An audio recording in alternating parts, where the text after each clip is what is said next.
Ohio Minasan, welcome back. We are doing the last moment that we have at the moment for step 3 in our life beginning and always, which is charity, which obviously is H.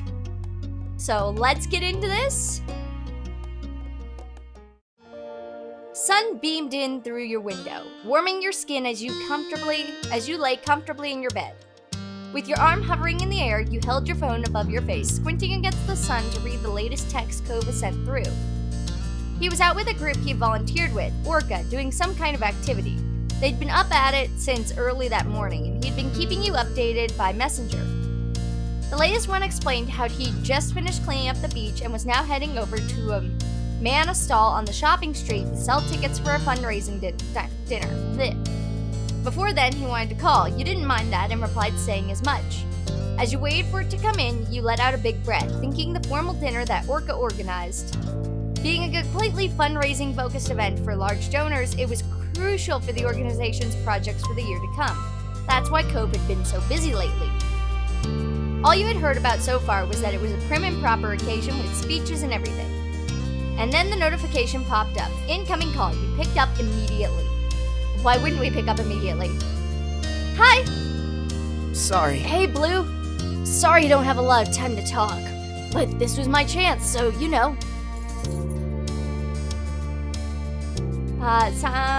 What a mature, responsible boy you are. Yeah, one of us has to be responsible today. Oh, shut up, mister! I mean... do you want to come by and see me? At the booth, I mean. Definitely. Okay, cool. I'll see you soon. It's just down on the shopping street. You'll see it. Alright, bye. See ya. After the temporary goodbyes, you tucked your phone away and pushed yourself up from your bed. Heading downstairs, you found Ma lounging in the living room, seated on the couch with her legs tucked up and a magazine in her lap. She looked up at the sound of your footsteps, giving you a smile. Hey, sweetie. What are you up to? Kove just finished his first Orca activity. He's going to the shopping street to sell tickets for their fundraising dinner. I'm gonna meet him there. That's fantastic. Good idea. That sounds wonderful. She nodded happily, and then her face fell a little as she put her magazine to the side. I'm still sad your mom and I can't make it to the dinner that night. She seemed honestly disappointed, but her face brightened again when she looked at you next. You'll be going, right? I can buy a ticket for you if you don't have enough. What's the price? Thanks, but Kove hasn't mentioned how much it is. I'll check it out when I'm there. Okie dokie. Perfect. Let me know how it goes. You agreed with a nod, walking backwards towards the door. Thanks, sweetie. Have a good walk and tell Kove I said hello. I will. Bye, Ma. Strolling out the front door, you shut it behind you and let out a deep breath. You had known that the event was coming up and that you most likely would be going to support Kove, but you hadn't thought about it too much before now.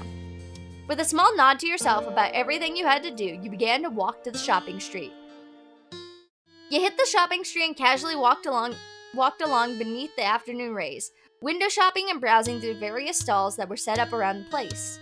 It didn't take long until you spotted Kove's bright seafoam hair behind a counter, and a banner advertising the fundraising event. I'm having problems with my words. He caught your eye and you headed over and stood from his seat with a smile, pleased to see you arrive. Raising a hand from the clipboard he held, he gave you a wide wave in greeting and invited you to approach the counter. You came right up to the front of the booth, inspecting a little plush sea animals that decorated it before turning your smile on Kove. Blue. It's always adorable when he says my name. I'm gonna kiss you, because you said my name so adorably. Kove took a cue as you moved forward, placing his hands on the tabletop and leaning his body over towards yours. Forehead, nose. We're in public. Let's kiss you on the nose. Your lips lightly brushed the very tip of his nose.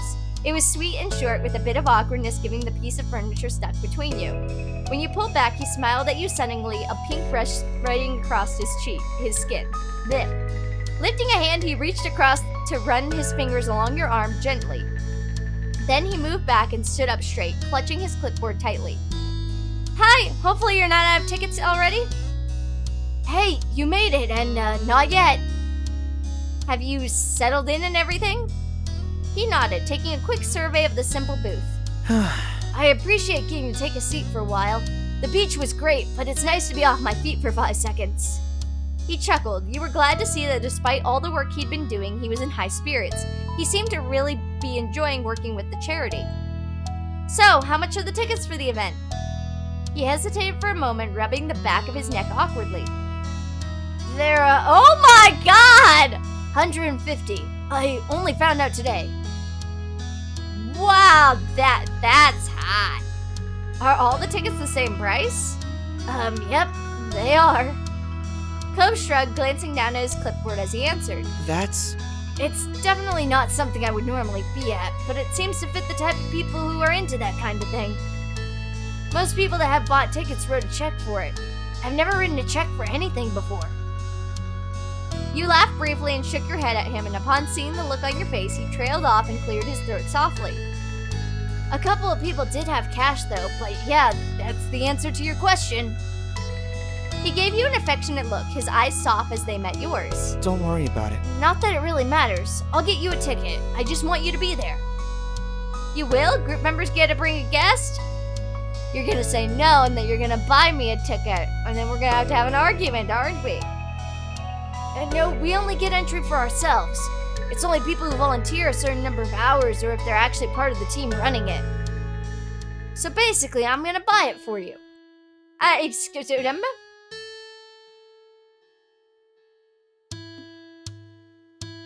I can't let you do that. It's too expensive to be a gift. No way. I'm not asking my girlfriend to pay $150 to come as my date to dinner. Besides, I've been planning on donating some money to the group at some point anyway. This is a chance to. Can we at least split the cost? Cove gave you a gentle look, his shoulders dipping as he relented to your compromise. You know you're worth having there, right? I'm not making myself miserable by offering. But I don't want to make you feel bad by being pushy, so we can do that. Just promise you will get a ticket, okay? I promise. Cool. What matters to me is that you're there. You smile at him, satisfied with an outcome that you were a lot more comfortable with. He glanced over his shoulder quickly before turning back to you, his lips tilted mischievously at the corners. Well, I'm not supposed to, but if you want to, you can sit behind the counter and keep me company while I sell tickets. You're such a troublemaker. You've been doing volunteer work. He chuckled and gave you a guilty look as you rounded the table and took an extra seat beside him. The afternoon passed in a blur with you and Cove laughing and chatting in between ticket sales. As the time drifted on and the sun sank lower into the sky, 6 p.m. finally rolled around and you helped him get everything packed up and call it a day. As you headed back home together, you thought of the fundraising dinner and how close it was now. There was still plenty to do before the big night arrived. The days continued on in a normal flow, and before long, the night of the Orca fundraising dinner was upon you. It was early evening and you were in your room getting ready as the minutes ticked closer and closer towards the time needed to leave.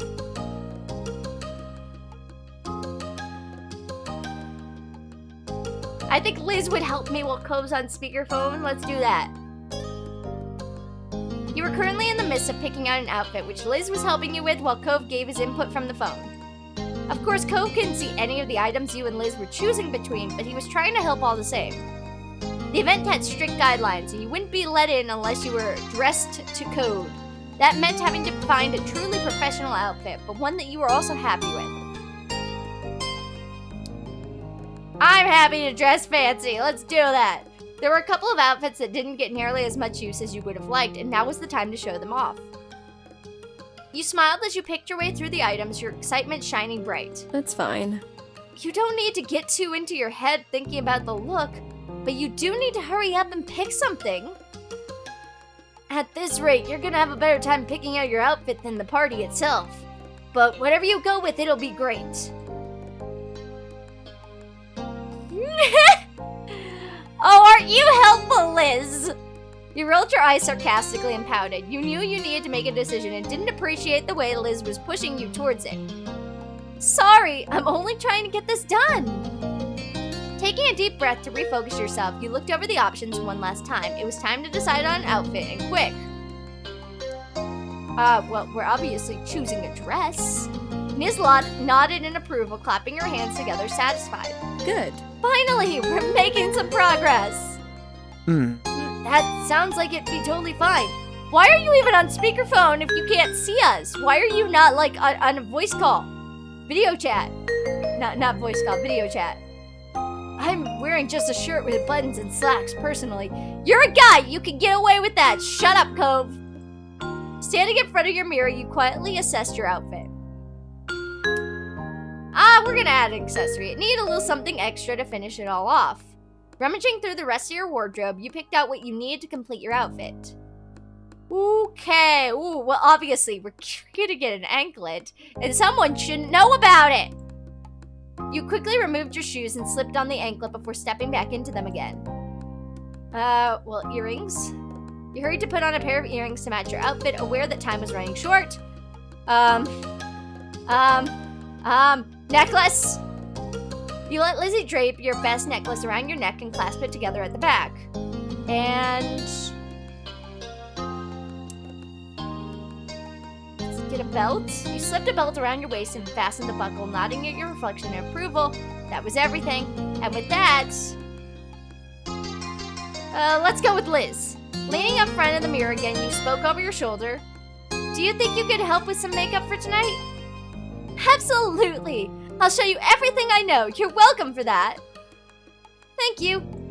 With that, Liz got into gear. She worked deftly to apply all the details without holding you up too long, all while keeping you informed on what was happening to your face.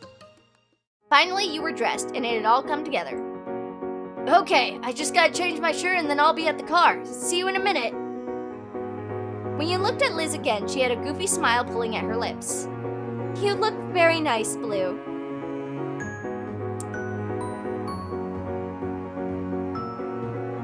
Sneaking a glance at the mirror, you knew the outfit you picked was the right choice. Liz wiped a pretend tear away with her fingers, sniffling dramatically. Oh, precious Blue, you're really all grown up. It happened in the blink of an eye when I wasn't even looking. She chuckled to herself, nudging you towards the door. All right. Time to get downstairs. Your very official, though still kind of baby boyfriend awaits. You carefully headed down the stairs and into the living room where your moms were waiting for your appearance. As you entered, they both stood on the couch and came over to you, smiling broadly. You look so wonderful, Blue. Nice. And very mature, too. I know, right? They continued to coo and fuss over you until you managed to brush them off. Ma took Mom by the arm and held her close, the two of them admiring you proudly. I already got this from Liz! I don't need it from you, too! You'll have to get used to it one day, Blue. You're the baby of the family forever, after all. Ma came in to give you one last hug, and before you knew it, another pair of arms was wrapped around you, and then a third. Both Mom and Lizzie giggled as they hugged you tight. We hope you have so much fun tonight. Have fun. We won't wait up for you. Stay out as long as you need. You're old enough now. With a last wave goodbye, you left your family and approached the front door. It was time. Stepping out into the night, you closed the door behind you gently and looked out across the street. Oh, my boy! Cove was standing there in the street. His eyes met yours immediately. As if he had been watching your house for the moment you would come out, he smiled bashfully. Hey, Blue. Hey, stranger, I barely recognize you. You took a chance to check over his outfit as he walked across the way to meet you. It was formal for sure, though it didn't feel overly polished. It made sense for him and was honestly a sight for sore eyes. He was always beautiful to you. With a growing smile, he stepped closer, his cheeks reddening all the way down to his neck. Thank you. Thank you for coming with me and for dressing really nicely for this. Your outfit, it's just perfect. His gaze traveled downwards to take in your full form. And he leaned in only inches away from your face to whisper in your ear, his warm breath tickling your skin. He's so cute! Isn't he adorable? I love these moments, like the minute you figure out that he likes an ankle bracelet, it's adorable. Your cheeks went hot and you bit down on your lip to keep from smiling too much. I wore it for you. I promised I'd wear an anklet for you, didn't I? And it's a special night. He smiled at you softly, the corners of his eyes crinkling as he brought his face even closer, to the point where your nose were to the point where your noses were touching. You're always too nice to me. He raised a hand and lightly trailed his fingers down your side, his touch tingling your skin through the fabric of your dress. You started to wonder if this was a good idea after all. Cove acting like that was killing you, and you hadn't even started the trip to the dinner yet. You took a great amount of effort to focus your thoughts and react to his overall assessment to your look.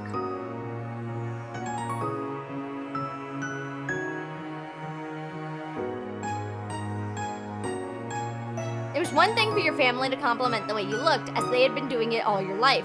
It felt nice to hear someone else say it for a change. Then he shook his head and glanced back towards the garage and, throwing a thumb over his shoulder, spoke. Come on. We should probably get going.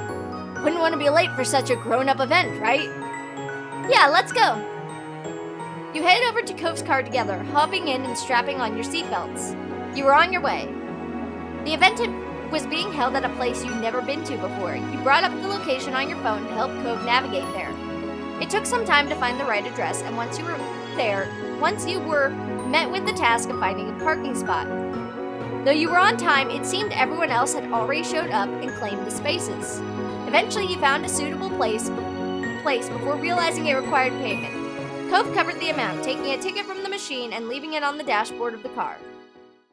Despite the small holdup, you managed to ultimately make it to the event and confirm you were on the guest list before being shown to the dining area.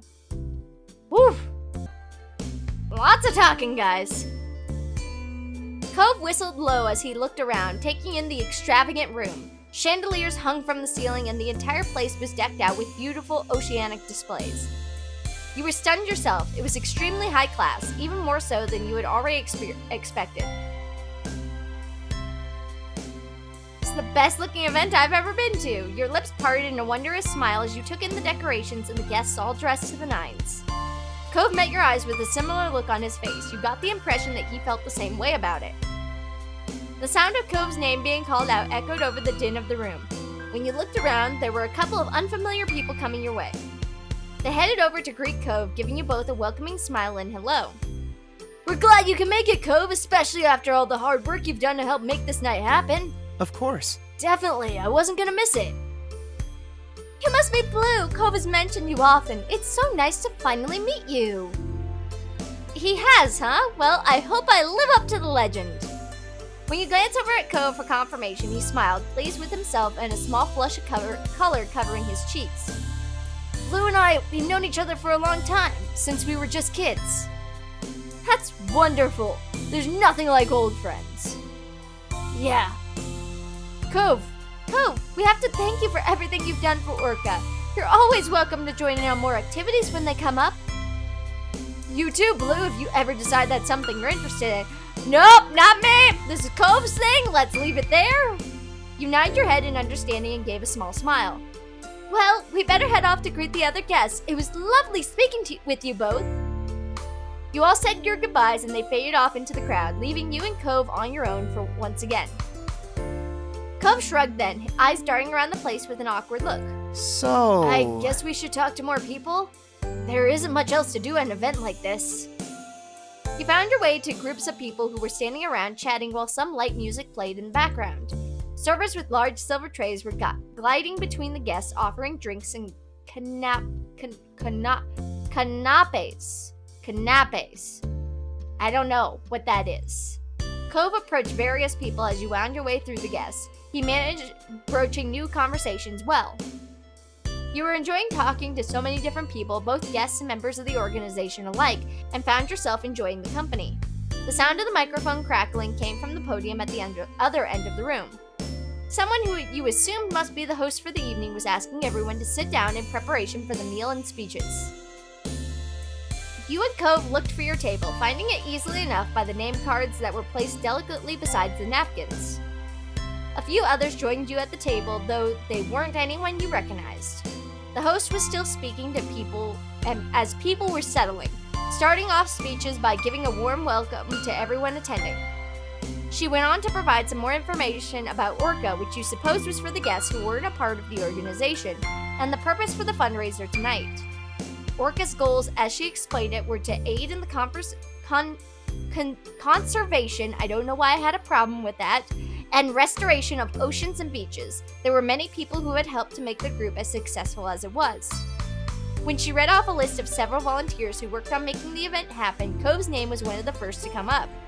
His chest puffed out in pride at that. Oh, look at his face! He's so happy and proud of himself. As she continued to thank the large donors for the event, you checked over at Cove. He was still grinning happily to himself and tapping his fingers over the tops of his knees, pretty pleased to have been mentioned by name.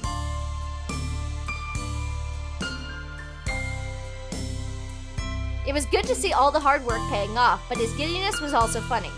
While the host continued speaking, multiple servers dressed in blackwear setting up the first course of the menu in front of the guest. One of the servers set down a plate in front of you and you thanked them quietly before looking over at the dish with interest. You recognized the dish as a simple Caesar salad. The host quickly wrapped up the end of her speech, thanking everyone once more before inviting you all to begin your meal. Anyone who had included a special dietary note while signing up for the event received a vegan or vegetarian version, and there were also small baskets of bread set around the table. Let's have salad and bread. Cove wolfed down his salad, munching on the breadstick, quickly devouring that as well. I hope the next part comes out soon and is bigger. You could hear him mumbling to himself as he reached over for another piece of bread. He glanced around the table and you followed his line of sight with curiosity, noting that everyone else was still eating the salad. Stopping his hand mid-air, he quickly pulled back and rested it on his lap without taking another breadstick after all. It was clear he was starting to feel unsure of himself, and he looked a little out of place here. He folded his arms and turned away from them to you. Hey, did you like the salad?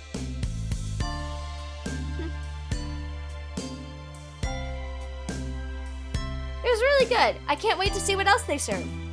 His gaze remained purposely tunneled on you as if he was trying not to even think about the rest of the table might be doing.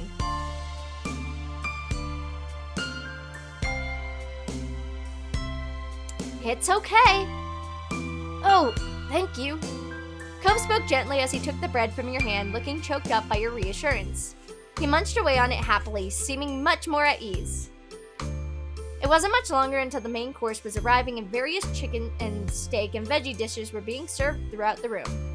The array of scents wafted through the room, making your mouth water. We're having steak, okay? It was nice that you had been given the option of how you liked your steak. Thank God!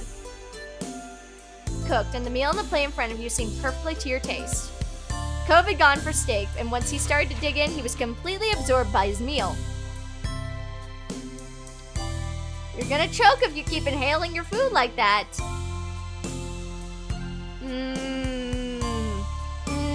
Which option? You couldn't resist a little teasing while he was distracted. Your arm reached forward, out of the view of everyone else, hidden by the heavy tablecloth. You let your fingers lay to rest on the center of his nearest thigh. Cove stopped eating immediately, his elbows banging against the top of the table in shock. His face slowly turned red. I'm sorry, Cove, you're so cute and adorable and easy to tease. The tableware next to him rattled from the impact. When it settled down, he spoke creakily without moving to face you directly. Yes? Nothing? Is something the matter? His flustered frown deepened. That's... Blue, you should probably... His voice trailed off quietly, and you got the impression that he was about to ask you to stop, but he didn't really want you to. You kept your hand where it was a little longer, giving his leg a gentle squeeze until he cleared his throat and leaned in closer to you. You probably shouldn't keep doing that right now. Fine. It was a shame that it had to end, but you were content with how long he had let you keep your hand where it was. When you returned your hand to your own lap, Cove let out a small sigh of relief and continued eating again. Dinner eventually ended, and the last of the dessert, a lemon sorbet that had been partially dyed blue. The mix of white with blonde streaks of blue made the little scoop look like a ball of roaring ocean waves. The effect was very pretty, but the serving size was small. Perhaps it was the price to pay for artistry. You turned to Cove to find him pouting a little at the size of it. Digging into the dessert, it took him only a few bites to polish it off. Again, the other people around the table had barely begun eating. An unimpressed air settled over him as he sat back in his chair, sipping at his water unhappily. We can get more dessert later. You gave him an encouraging smile. He looked up at you sheepishly, embarrassed to have been caught sulking over such a thing. He fumbled for a defense. I mean, It was just really good, that's all, and now it's gone. But I'm okay. With a slight grin, he shrugged to show that he was really fine. Would you like a bite of mine? You scooped up a scoopful of your sorbet and offered it to him, holding a hand beneath it to avoid any drips. His eyes widened as he eyed the dessert, hungrily surprised by the offer. Recovering quickly, he leaned forward over the table, lifting out of the chair a little as he ate the treat from your spoon. As he sat back, humming happily with his mouth full, you couldn't help but smile at the sight. Cove swallowed the faux ocean and let out a satisfied sigh. Even though it wasn't that much more, the simple fact that he had gotten more hit the spot. thanks. Blue, you're welcome. You thought back to the way he used to be so terrified of sampling food that was yours. Now he hardly batted an eye. It was always amazing when you were struck with how he'd grown and how he'd stayed the same.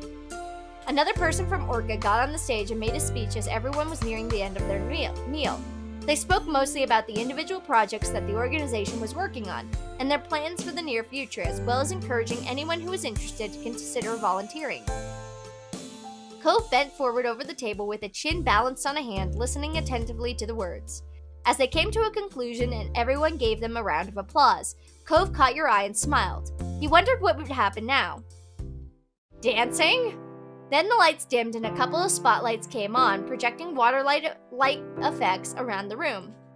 The guests gushed over the ambiance and you looked around with wide eyes at the ripples on the walls.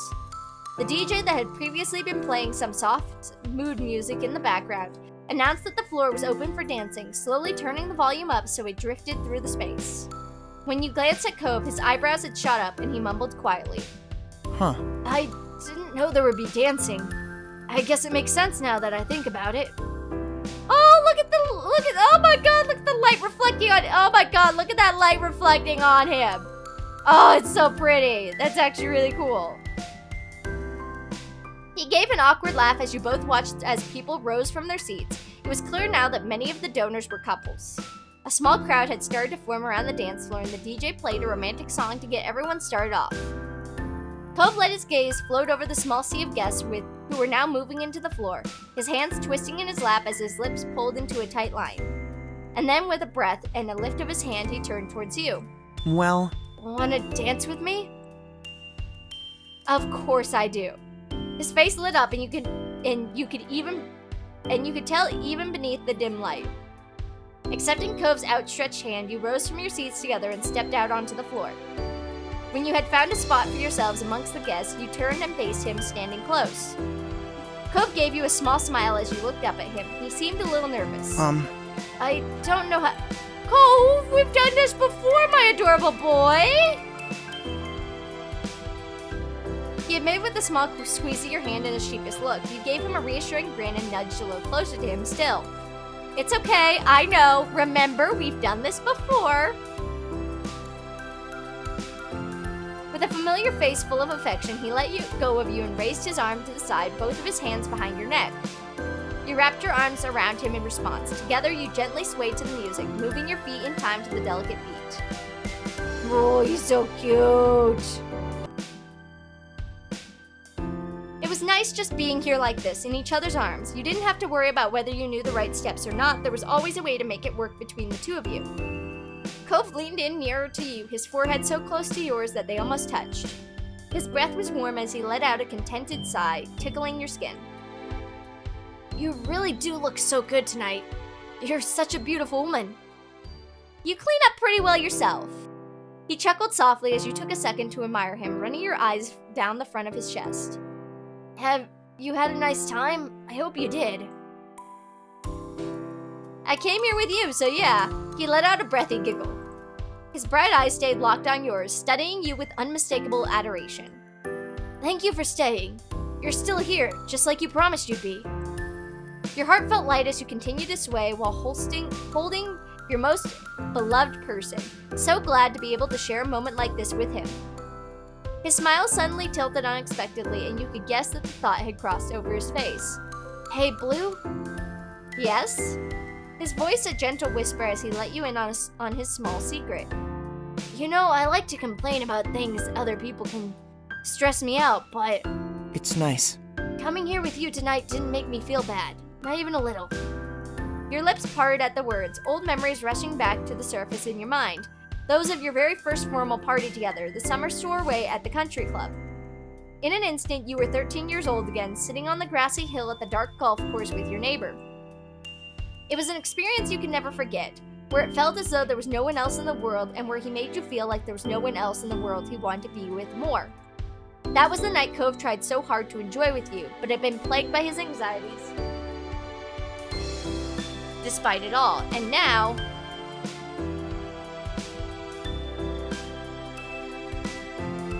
It's probably the water theme of this party that put you at ease.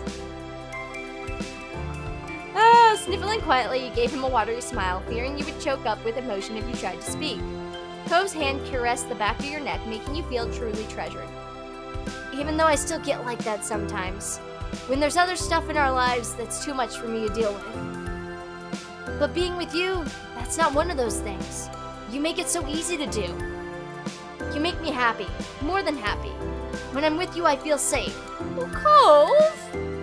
His voice wavered ever so slightly, his feelings getting the best of him. I want more than anything to be able to do that for you. He broke his last words, tears glistening at the corner of his eyes.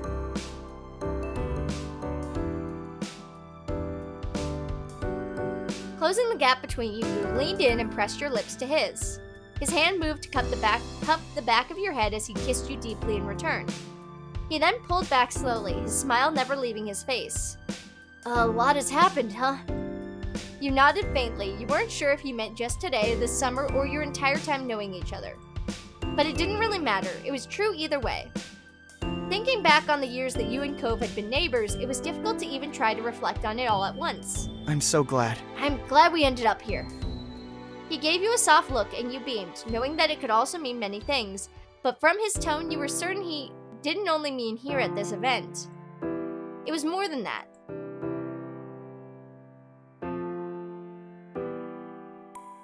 I think we all have to tell your dad thanks. Probably. You loved him, fully and completely you did. His smile widened as he pressed his body against yours, resting his head into the crook of your neck, stroking the back of your head with his fingers. You tightened your grip on him and let your head fall against his shoulder. As the night drifted on, you held each other tight, swaying to the music as if you were the only ones in the room. Cove was sweet the entire time, his warmth brushing against your skin as he whispered words of affection in your ear. He was extremely good at making you feel special. You couldn't have hidden your blissful smile even if you wanted to. The party eventually started to wind down, and at last it came to an end. When the main lights turned on, you blinked against the brightness of them, making sure you still had Cove in your sights. One final speaker came up to the podium on the stage, thanking all the guests for coming and wishing everyone a good night. It was bittersweet to see it come to a close. Your time with Cove here was precious. At least the memories could still be brought with you. Giving the space one more look, you walked together with Cove out into the parking lot. The other guests were doing the same, so you got sucked into the crowd a bit. Though Cove was so tall you could always see him, it was so easy enough to not get separated. The parking lot itself was quite big, even more noticeable now that fewer cars blocking the view. It took a little while to actually locate Cove's car across its expanse. Eventually you found it, and the two of you bundled inside the vehicle and buckled up. The trip home was quiet, and you both silently reflected back on the experience. The event had been the biggest night of the year for Orca, and now it was all over, just like that. Outside your window, the surroundings soon became familiar, and you found yourselves back in your neighborhood. Cove pulled the car into his driveway and put it in park, letting out a relieved breath. Home sweet home. Yeah. After climbing out of the car, you walked slowly down the road, Cove coming over to stand beside you. You stopped in the middle of the street, right between your house and his, and turned to him, finding him in the process of opening his mouth to speak. Strangely, he clamped his lips together as though he had suddenly thought better of it.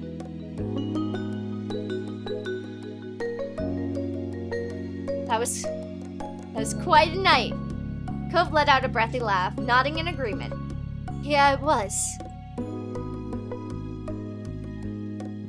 Needing to be close again before the night ended, you pressed your lips against his in a gentle kiss. He smiled as you separated, running his fingers over the side of your face. Night. Oh, With a last wispy smile, he left towards his front door. Figuring you shouldn't linger in the street much longer, you crossed the remainder of the road and did the same.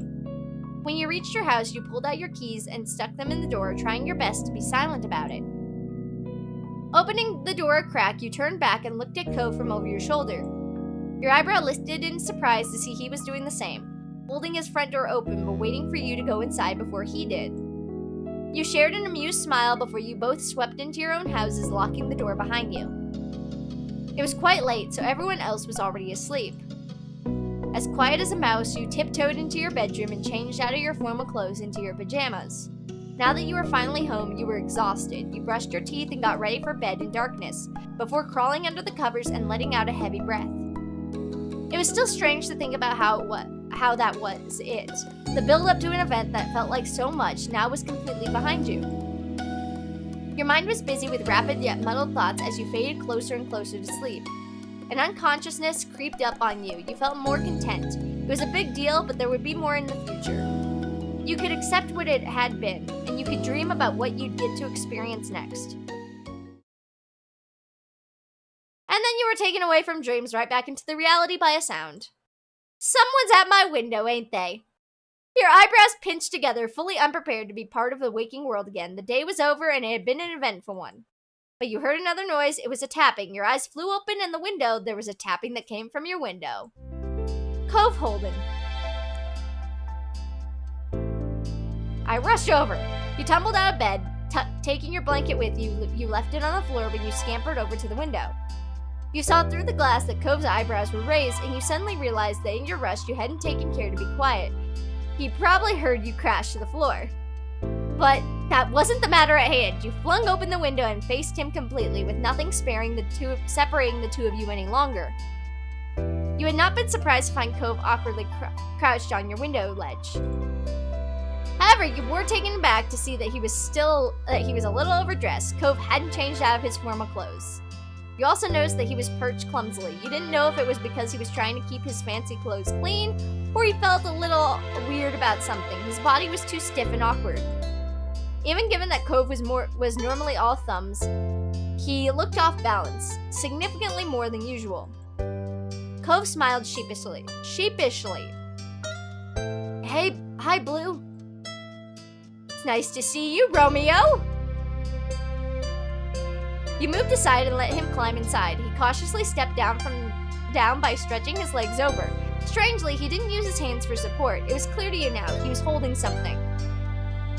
When he was safely on his feet, he briefly checked his clothes. Twisting around to see the back of his pants, he caught you looking and shrugged. I did go home after the event, but I knew I wasn't gonna be able to settle down, so I just walked back out. I needed fresh air and time away from everything. He paused for a moment and raised his clasped together hands where you could see them. But something happened, and so I have something I want to show you. Cove grinned like a child and gently unfurled his fingers, not being able to keep you in suspense even a minute. Carefully sitting inside a tiny yellow light, it blinked off and then on again, a firefly. Oh! Delicately, he moved his hand closer so you could see the creature better. They're back. He closed his eyes, his smile now faintly illuminated by his insect companion. Remember that first time I caught one? I always will.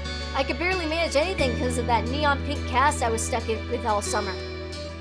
You were still stunned by what was happening, but couldn't help snickering when Cove did. It was thanks to you that I finally held the firefly in my own hand. You're welcome, Cove. It was really memorable for me. Honestly, I didn't think I'd see them this year. I don't know why, it's just they were kind of late, and I guess I've been worrying about a lot of stuff lately. You could tell it was the firefly genuinely lifted his spirits. He seemed at peace. He wanted to share that with you. The fact that his first thought after discovering the fireflies was to come over and celebrate the joy with you made you suddenly feel very cherished. Cove opened his eyes and looked away, not meeting yours. It's nice. It's really nice, I think. Even if the fireflies disappear for a while, it doesn't mean they're really gone. They'll come back. I can see them again. Just eggs. I'm gonna wait for him to continue. Cove looked at your face, his smile now fragile. It makes me think about the two of us. We're together and then we say goodbye, and then we're together again. Day after day, year after year, and even if our time apart gets longer, it doesn't make it forever. Blue. I'll always be there, whenever you want to see me.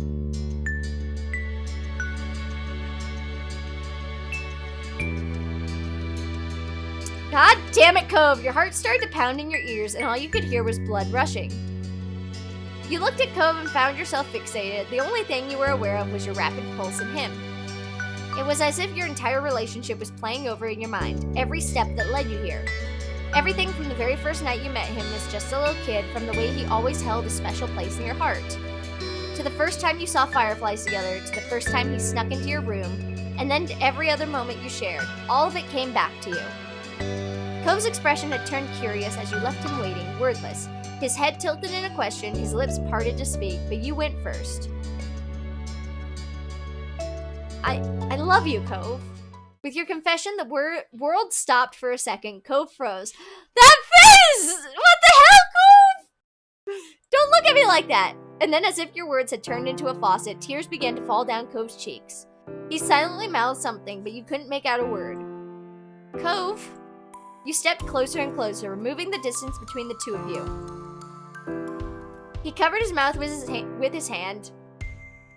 He must have forgotten about the firefly resting there. And it flew off into the night with a twinkle. He used his other hand to shakily reach over and interlace his fingers with yours. He gripped you tightly as he started sobbing harder. I'm gonna wipe away your tears. Gently, you took your free hand and wiped his tears away. I love you, Cove. Cove removed the hand from his mouth and used it to hold the back of your head. He brought your face to him, bending his neck down to be closer to your level, and your foreheads brushed together. His voice trembled, it cracked and it shook. This was raw, straight from Cove's heart.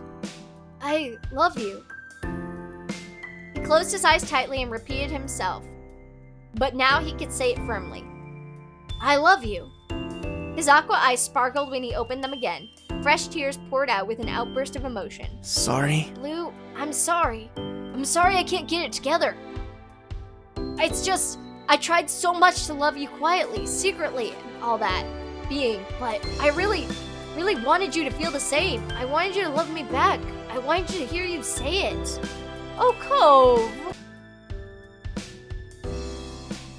I just kept thinking that what if you didn't? Maybe what I felt was too much, and I didn't know how to handle that. I didn't know what to do, but I didn't want to put any of that on you either. You weren't doing something bad. Everything you do is right and wonderful. Oh, Cove! I'm always like this. It wasn't your fault I had to be like that. I'm just like that. He leaned in closer, hiding his face from view, his lips trailing over to your ear. He whispered, but you love me. You love me. He moved his head back and his forehead was centered on yours, and then he closed his eyes. He shook. The hand you still held was trembling. I'm so sorry. I'm really always like this. It's okay, baby boy. It's absolutely fine, Cove. You pulled him into you, kissing his lips. He returned it desperately. Cove managed to bring a fragile smile onto his face. He was still shaking, but there was something decidedly about him now. I love you. Blue, I love you. He repeated it more and was able to make up for all the times he didn't let himself say it before. As he spoke, his tears dried up and his breathing became more even. The reaffirmation helped him calm down. Thank you for telling me. Cove's smile was bolder, even as his voice wavered and he ducked his head with a childish shyness. He clearly fought against getting emotional again. His watery eyes, his mused hair, and tears still drying on his cheeks. You loved him so much. It was only the truth. I love you. Cove held the sides of your face, but moved his thumb to softly brush your lips. It was exciting. He wanted to keep touching you, and you wanted that too. Oh, okay, well. We're going to not do too much of this, but we're gonna do like 3 of these. You brought one hand to the nape of his neck while you ran the other along his chest. His shirt wrinkled, but neither of you cared. His body was firm to touch. Obviously, this is not rated M, so it's not going to actually be too much, but hey, I don't know what you guys think is the standard here for how adorable this is. He kissed your ear long enough to heat it up and down your jawline, letting the warmth spread while you touched him. I'm gonna kiss your neck and whisper your name. You nuzzled against him. You could hear his breathing pick up. You kissed along the exposed part of his neck. He made a quick gasp and let out a long sigh. While you busied yourself over his neck, he reached down to stroke your thighs slowly. I'm gonna whisper your name, Cove. You said it in a hush under your breath and then brought your lips to his ear and repeated yourself longingly. Cove. A shiver went through him and his grip on you tightened. He had to with the way his knees almost buckled. We're gonna pull away. You took a step back from him and tried to settle your pounding heart, your pulse, your breath, Cove. It took a few deep breaths to focus again. He did the same, leaning his head back and covering his eyes with one hand. He was as red as could be expected, definitely bashful, but honestly, he looked plenty pleased. Bleh. You couldn't help thinking about...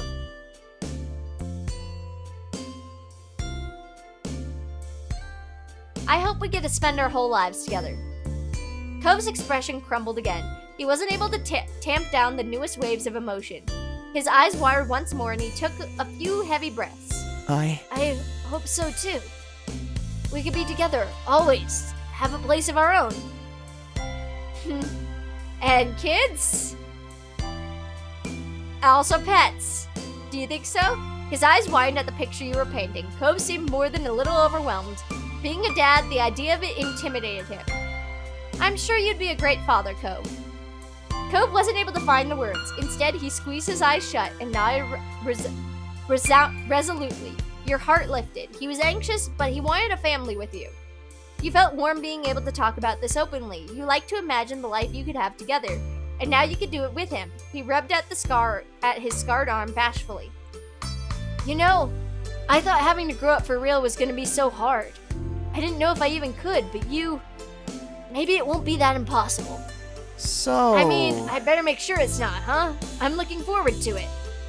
Finally, he was able to laugh softly, the tears nothing but salty remnants on his cheeks. He brightened up as he was finally able to process the absolute joy of tonight in full.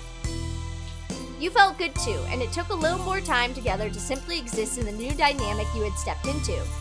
Cove looked into your eyes with a soft, slightly shy expression. There was hope in his smile.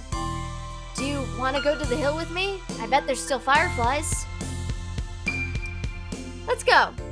Cove brightened. He was practically bouncing at the thought of a secret excursion before he suddenly became bashful. So how should we leave?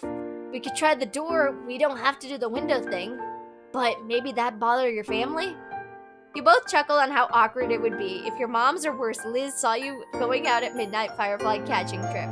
You'd be sure to avoid that. Let's go for my window. Let's go through the window. Cove nodded in understanding. You grabbed some shoes and readied yourself for an adventure. You were glad that there was no way you'd run into another soul outside. Cove would be way overdressed and you were still in your jammies. You let Cove go first. He stepped back on the ledge as you carefully followed. He shuffled along and soon you reached the garage. You planned to use the fence there to reach the ground. Cove shakily climbed down from the fence and held it tightly with a death grip. He hesitated for a moment, then let himself fall to the ground. He leaned against the fence and projected a hushed words up to where you were waiting. Are you okay? Do you want? Abso-frickin-lutely, yes! No, or you are not! You got to the ledge and let Cove spot your descent. He grabbed you about halfway down and brought you the rest firmly on the ground. Cove gave you an encouraging smile, but neither of you risked speaking yet. You briefly snuck behind the house and up the old white poppy hill. And Cove was right, the entire hill was lit up, insects twinkling here and there with their pale yellow light. Cove let out a content sigh, finally able to relax in full. He strode further up the hill to better enjoy the view. You walked along as well, letting yourself be surrounded by the twinkling display. Then, without warning, Cove plopped on his back. He paid no mind to the smacking his formal attire in the grass. He put an arm under his head and stretched the rest of his limbs out. He was clearly getting quite comfortable in the dirt there. You sat down at first and then fell back. You could see the stars when you looked up at the night sky. I must snuggle against you. He was warm in contrast to the chilly ground. Cove cuddled up closer in turn, tucking his arm near your shoulders. I wonder if Dad will be mad about the grass stains. He tugged at the collar of his shirt. He didn't sound concerned, just idly curious. At least they're dark. If you're lucky, he won't be able to tell. His smile bent a little and he went silent between you. The only sounds were the rustling of bugs and the breeze, and the faraway crashes of the waves of the sea on the sea. You couldn't help but reflect on what had happened only a brief time earlier between this and your room. It almost felt like a different world. Was it even real? What happened between you two? You were almost convinced that it wasn't, and that you had never actually stopped dreaming. You stole a glance at Cove. He caught you and blushed. That little reddening reassured you. Cove remembered the same as you. What you had was real.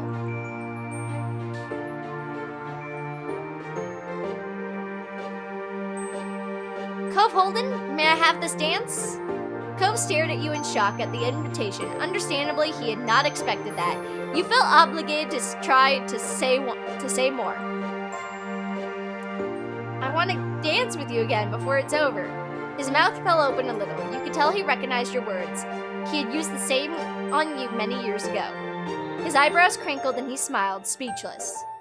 You got up and brushed off your clothes as best you could. A pesky blade of grass tried to stay stuck to your leg. Cove did likewise, wiping his hands on his pants to clean them off. You faced across from each other, and suddenly the prospect of what you were doing became more real. Cove hesitated a moment as you both tried to decide what move to make now. He smiled as he wrapped an arm around your waist and the other across your back. He pulled you closer, near enough that your bodies were touching. Then you began to sway together amidst the floating lights. Despite the lack of music, you found a rhythm into your movement. Back and forth, step side to side, it was relaxing and freeing. Your eyes never strayed from one another. For a time, you just existed in the moment, holding each other close and enjoying being together. The hour grew late and the fireflies mostly dispersed, only until a few stragglers remained. Then, even they blinked out of sight, leaving you alone with Cove in your thoughts. Cove stole a second to release the words that had been filling his head during the quiet. I love you, Blue. You felt a great deal of happiness. Cove's expression had completely open and honest and full of sincerity. He meant every word. He truly loved you. No matter how much it didn't seem real yet, it was. It felt as though the night would never end, but you knew it would have to. All too soon, you were only grateful to have been a part of it. These were the moments to truly treasure. You'd never let yourself forget them. And there we have it, everybody! Thank you all for joining me on another episode of Our Life, Beginning and Always. I am so excited that we finished all of the moments that we have in step 3. Obviously, the DLC is not out at the moment. When that does come out, I will play that. And so next time we're going to finish step 3. And it's going to be a doozy of a ride. Obviously, step 4 also is in the future, but for now, we are almost about to close our life for the time being. And our time with Cove. And oh my god, I can't wait. At the same time, it's sad to end that part, because this is obviously like one of the best games I've experienced. One of the best dating simulators. I think it's very entertaining, and I love how Cove really does change, and to see him changing like that. When you play other dating simulators, you choose a guy, but here Cove is kind of just becoming better for you. He opens up based on what you do with him and your experiences with him, and it's just really cute and adorable. I cannot wait till step 4 comes into the picture, but for now, we are going to end this here. I will catch you all on the flip side. Bye, everybody.